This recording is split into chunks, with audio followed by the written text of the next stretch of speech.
So welcome to the first episode of Her Secret Success, where we're guiding women in leadership to be unstoppable. I'm your host, Annette Bacon, and today we're talking about something that every woman in leadership has ever felt at some point but rarely says aloud. And that is, what happens when your workplace starts dimming your light? You might be showing up every day, giving your all, but inside something has shifted. You're not as confident, you're not as energized, and you're definitely not as inspired. You've started wondering, is it me or is it the environment? If that's you, stay with me. Because in today's episode, we're pulling back the curtain on my 5 red flags of toxic work cultures. They are the ones that quietly erode your confidence, your clarity, and your sense of self-worth.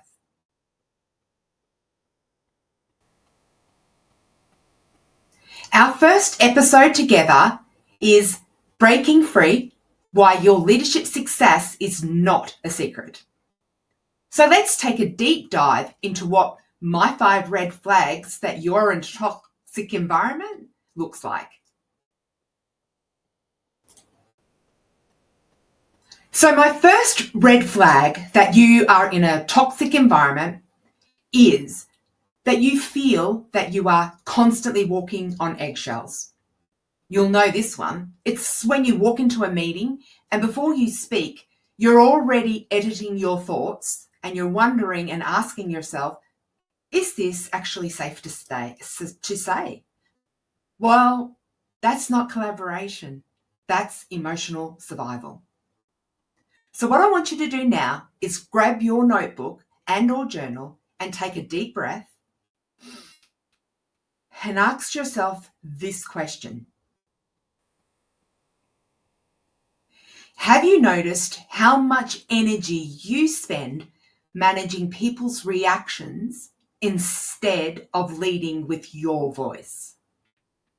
So I want you to take a moment and really think about what your intuition is telling you right now, in this moment, and note it down.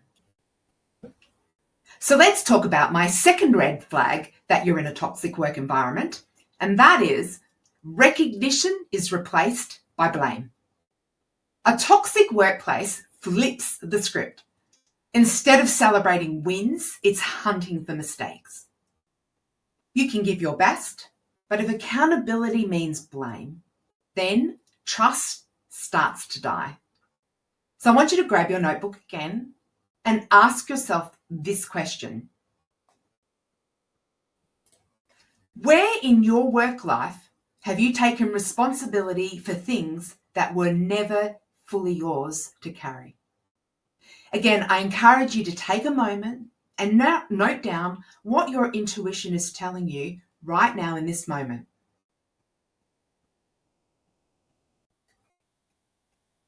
So my third red flag that you're in a toxic environment is communication feels like a minefield. This is where you'll be praised one day and then criticized the next. There's no clarity, there's no consistency, and it's total chaos. Then you start second guessing yourself, and eventually silence feels safer than speaking. So again, grab your notebook and ask yourself this question and note your response.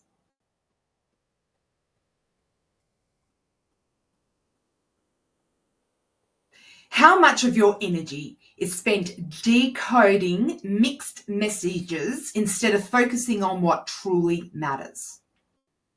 So again, take a moment and note your responses down. My fourth red flag that you're in a toxic work environment is burnout is the badge of honor. Now, I know about this one. I wore this badge loud and proud for a long time, too long. And the effects on my health and well-being when I didn't let go of this badge resulted in many health issues that I'm still overcoming today. Toxic cultures glorify exhaustion, like working yourself to the bone should mean loyalty. But here's the truth. exhaustion is not a leadership trait. It is a warning light. So grab your notebook and ask yourself this question. When did you start feeling guilty for resting or for saying no? Take a moment and note your responses down.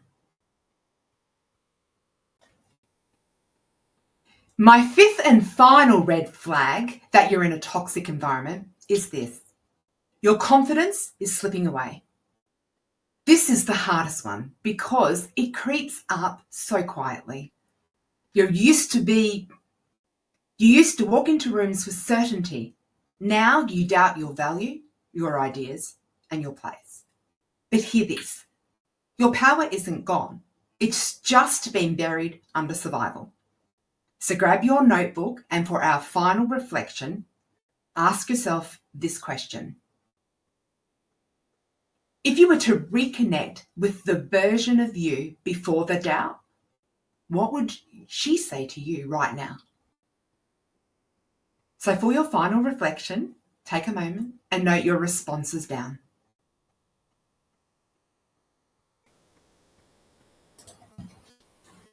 So if any of those red flags hit close to home, I'm here to support you.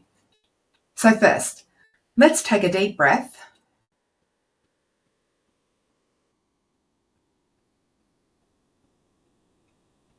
And say with me, I'm not broken. I'm not too sensitive. You are a woman who's navigating an unhealthy environment, and now you're waking up to what's real. So with that said, the first step towards change is self-awareness. Awareness is the first step to transformation. Now that you have that awareness, what's the next step? I'm glad you asked.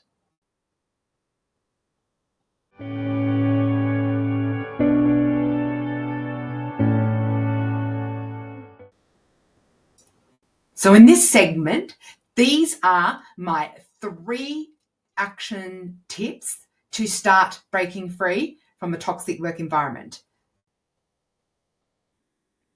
My first action tip number 1 is name it. Awareness creates choice. The first step to reclaim your power is to name what's actually happening. Awareness creates choice, and choice is the start of freedom. Think of it like this.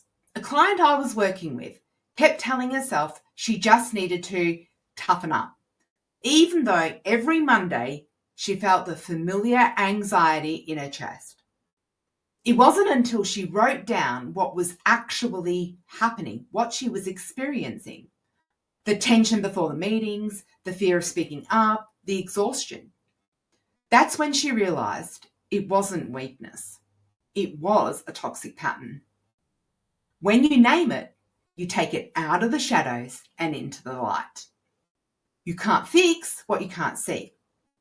But once you see it, you start to shift it. Your reflection for this tip is, what truth have you been avoiding naming because it felt safer to be silent?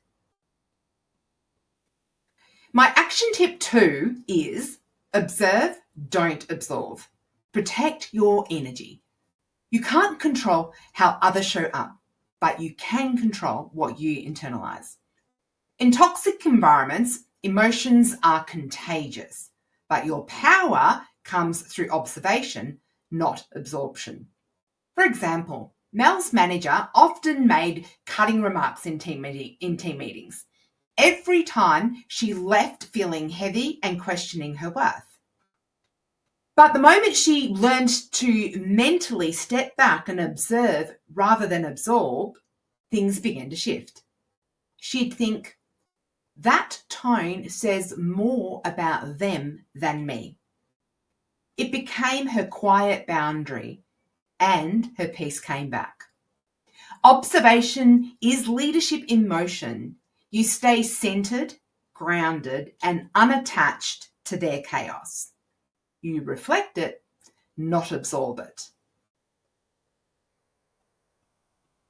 Your reflection for this tip is: what situations drain your energy most? And how would you step back into observation mode instead of absorption mode? My final action tip number 3 is reconnect with your worth. Rebuild what toxicity has tried to erase. You are more than your role, and your worth is not defined by how others treat you. Toxic workplaces convince you that your value depends on your output, or worse, on other people's approval. But your worth was never up for debate. Mel began rebuilding her confidence by creating what I call her daily connection rituals. Each morning, before checking emails, she'd write one thing down she was proud of, one thing she was grateful for, and one affirmation about who she is becoming. Over time, she noticed her voice growing stronger, her energy was more grounded, and her self-belief returning. That's what reconnection does. It rewires your confidence from the inside out. Your final reflection for this tip is: what's one simple practice that you can start this week that helps you to reconnect with your worth? Note your thoughts coming up for you with that question. So to wrap up this segment of my practical action tips for you to use to break free from toxic environments, my final words are: small, consistent steps like these become the bridge between awareness and action. And when you commit to them, you'll start noticing your clarity returns, your confidence rebuilds, and your energy shifts from surviving to leading.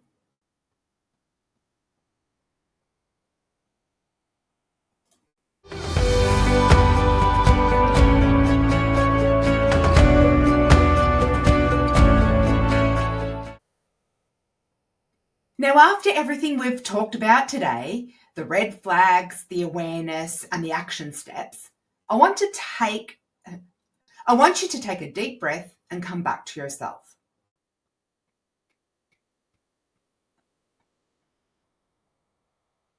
This is your moment to reset, to remind yourself of who you are beneath all the noise, the pressure, and the expectations. So let's anchor this episode with a simple affirmation, something to carry with you in the week ahead. I am no longer shrinking to fit into unhealthy spaces. I am reclaiming my voice, my value, and my power. Let those words settle in. Every time you repeat them, you're retraining your mind to choose power over fear and self-worth over approval. This is how confidence is rebuilt, not in a rush, but one truth, one boundary, and one brave decision at a time.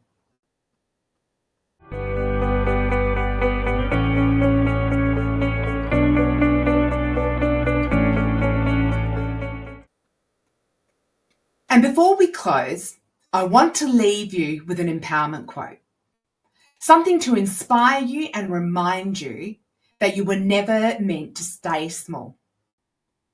My empowerment quote for you for this week is: you don't have to stay where your light keeps being dimmed. You were made to shine. Your light isn't fragile. It's fierce, it's divine, and it's needed. Every time you choose to honor yourself, to speak up, to walk away, or to rise again, your light shines brighter. And that's the beginning of your secret success. Coming up next on episode 2, On my next episode, I'll be joined by an incredible guest who knows exactly what it's like to break free from toxic culture and rebuild her confidence from the ground up. You won't want to miss her story. It's powerful, it's real, and it's full of the breakthroughs we all need. Remember, your success was never meant to be hidden. It was always meant to shine. I'm Annette Bacon, and this is Her Secret Success, guiding women in leadership to be unstoppable, to speak up, to walk away, or to rise again. Let your light shine brighter. And that's the beginning of your secret success.